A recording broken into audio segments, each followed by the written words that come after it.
Exercise করা শরীরের জন্য খুবই উপকারী। হ্যাঁ হ্যাঁ হ্যাঁ, ঠিকই বলেছেন। এক্সারসাইজ করা শরীরের জন্য খুবই উপকারিতা, এটা খুবই গুরুত্বপূর্ণ একটা জিনিস। হ্যাঁ, আপনি এক্সারসাইজ করেন? এটা কেমন ধরনের প্রশ্ন করছেন?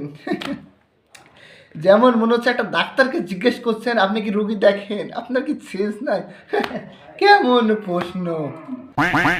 আমি হচ্ছে ফিটনেস ফিট। ও তাই? আমি প্রত্যেকদিন মাঠে 10 কিলো করে দৌড়াতেই হয় আমাকে, আমি দৌড়াই। যদি মনে করেন আমি মাঠে দৌড়াচ্ছি নি, তাহলে আমি চ্যালেঞ্জ নিয়ে বলতে পারবি আমি খাটে ঘুমাচ্ছি। আমাকে প্রত্যেকদিন সকালে 10 কিলো দৌড়াতেই হবে। একদিন যদি আমি না দৌড়াই, পরের দিন সকালে উঠে 20 কিলো আমি নিজেকে টাচ দিই। পরের দিনও যদি মিস যায়, পরের দিন 30 কিলো, তারপর যদি মিস যায় পরের দিন 40 কিলো। আমাকে দৌড়াতেই হবে, এইভাবেই আমি নিজেকে টাচ দিই। কালকে কত কিলো দৌড়াবে? মাত্র 20 কোটি 40 লক্ষ 60 হাজার, মাত্র 40 কিলো।